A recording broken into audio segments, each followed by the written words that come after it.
തിരുവനന്തപുരം ബാലരാമപുരത്ത് 2 വയസ്സുകാരെ കിണറ്റിലെറിഞ്ഞ് കൊലപ്പെടുത്തിയ സംഭവത്തിൽ അറസ്റ്റിലായ പ്രതി ഹരികുമാറിന്റെ അച്ഛൻ മരണപ്പെട്ടതിലും ദുരൂഹതയുണ്ടെന്നുള്ള ഞെട്ടിക്കുന്ന വിവരങ്ങൾ പുറത്തുവരികയാണ്. കൊല്ലപ്പെട്ട 2 വയസ്സുകാരി ദേവേന്ദുവിന്റെ മുത്തശ്ശൻ ഉദയകുമാർ മരിച്ച് 16-ാം നാൾ മരണാനന്തര ചടങ്ങുകൾ നടക്കുന്ന ദിവസമാണ് ദേവേന്ദു കൊല്ലപ്പെടുന്നത്. അതാണ് ഇപ്പോൾ ഈ സംഭവത്തിൽ ഏറെ സംശയമുണർത്തുന്നത്. അതുമാത്രമല്ല, മരിക്കുന്നതിന് മുൻപ് മുത്തശ്ശൻ ഉദയകുമാറിന് മറ്റ് ആരോഗ്യ പ്രശ്നങ്ങൾ ഒന്നും ഉണ്ടായിരുന്നില്ല എന്ന് തന്നെയാണ് നാട്ടുകാരടക്കം പറയുന്നത്. അതുകൊണ്ട് തന്നെ ഉദയകുമാറിന്റെ മരണത്തിന് കാരണം എന്താണ് എന്നുകൂടി ഇവിടെ പുറത്തു വരേണ്ടതുണ്ടെന്നും അയൽവാസികൾ പറയുന്നു. കേസിൽ അറസ്റ്റിലായ അമ്മാവൻ ഹരികുമാറും കുട്ടിയുടെ മാതാവ് ശ്രീതുവും തമ്മിൽ വഴിവിട്ട ബന്ധത്തിന്റെ ചുരുളഴിക്കാനുള്ള ശ്രമത്തിലാണ് ഇപ്പോൾ പോലീസ് നീങ്ങുന്നത്. എന്തിനാണ് ഇവർ ഒരേ വീട്ടിൽ തൊട്ടടുത്ത മുറികളിലിരുന്ന് പരസ്പരം വീഡിയോ ചാറ്റ്, അതായത് പരസ്പരം വാട്സപ്പിൽ വീഡിയോ കോളുകൾ ചെയ്തത് എന്നതാണ് ഇനി അറിയേണ്ടത്. ശ്രീധുവിനും കുടുംബത്തിനും ഉണ്ടായിരുന്ന സാമ്പത്തിക ബാധ്യത മാറ്റാൻ ആഭിചാരക്രിയകൾ ഉൾപ്പെടെ പൂജകൾ നടത്തുന്നതിനും മറ്റും ഹരികുമാറിനെ ഏർപ്പെടുത്തിയതായിട്ടുള്ള വിവരങ്ങളും പുറത്തുവരികയാണ്. അതായത് ദേവേന്ദു എന്ന കുഞ്ഞ് ജനിച്ചതിന് പിന്നാലെ കുടുംബത്തിന് കടബാധ്യത വന്നുവെന്ന് ഹരികുമാർ വിശ്വസിച്ചിരുന്നതായി പോലീസും സംശയം പ്രകടിപ്പിക്കുകയാണ്. ഇതിനിടെ കുഞ്ഞിന്റെ അമ്മയ ശ്രീധുവിനെതിരെ തൊഴിൽ തട്ടിപ്പിനും കേസ് രജിസ്റ്റർ ചെയ്ത വിവരങ്ങൾ പുറത്തുവരികയാണ്.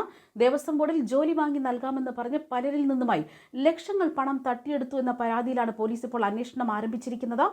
3 പേരാണ് ഇപ്പോൾ ശ്രീധുവിനെതിരെ പരാതി നൽകിയിരിക്കുന്നത്. ഇതിന്റെ അടിസ്ഥാനത്തിൽ പോലീസ് FIR രജിസ്റ്റർ ചെയ്തിരിക്കുന്നു. അതായത് ദേവസ്വം ബോർഡിലെ ഉന്നത ഉദ്യോഗസ്ഥയാണ് താനെന്ന് ശ്രീധു സ്വയം പരിചയപ്പെടുത്തി.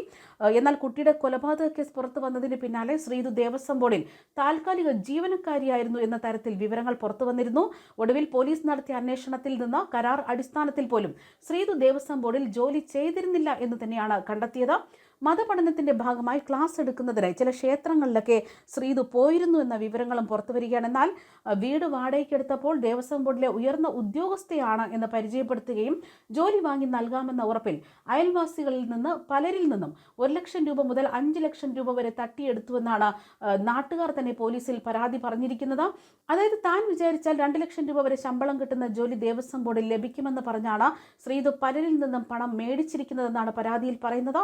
പണം നഷ്ടപ്പെട്ടെന്നാരോപിച്ച് പരാതി നൽകിയിട്ടുള്ള ആളുകളുടെ മൊഴി പോലീസ് രേഖപ്പെടുത്തിയിരിക്കുന്നു.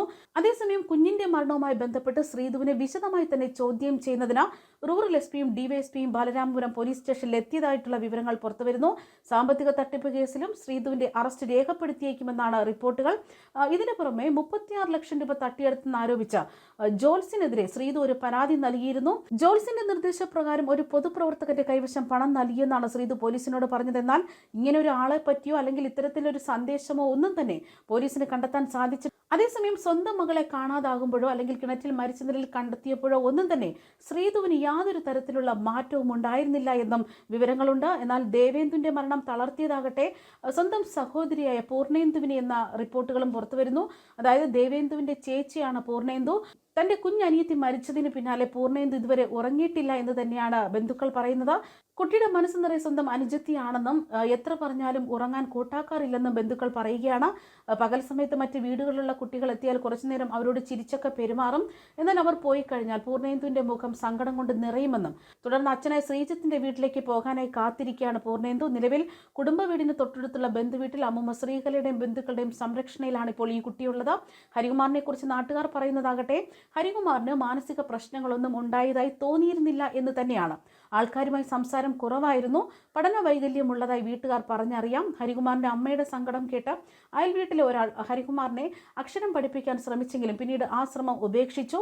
മാനസിക പ്രശ്നങ്ങളുടെ പേരിൽ പലതും മറച്ചുവെക്കാനുള്ള ശ്രമമാണ് ഹരികുമാറും ശ്രീധുവും നടത്തിയത്. ഇവരുടെ അച്ഛൻ ഉദയകുമാർ 2 ആഴ്ച മുൻപ് മരണപ്പെട്ടു. ഈ മരണത്തിലും ദുരൂഹതയുണ്ട്. മരണപ്പെട്ട ഉദയകുമാറിന് അർബുദമായിരുന്നുവെന്ന് ശ്രീധു പറഞ്ഞുകൊണ്ടാണ് പലരിൽ നിന്നും പണം കടം വാങ്ങിയത്. എന്നാൽ ഉദയകുമാറിന് കാര്യമായിട്ട് ആരോഗ്യ പ്രശ്നങ്ങൾ ഉള്ളതായിട്ടൊന്നും തോന്നിയിട്ടില്ല.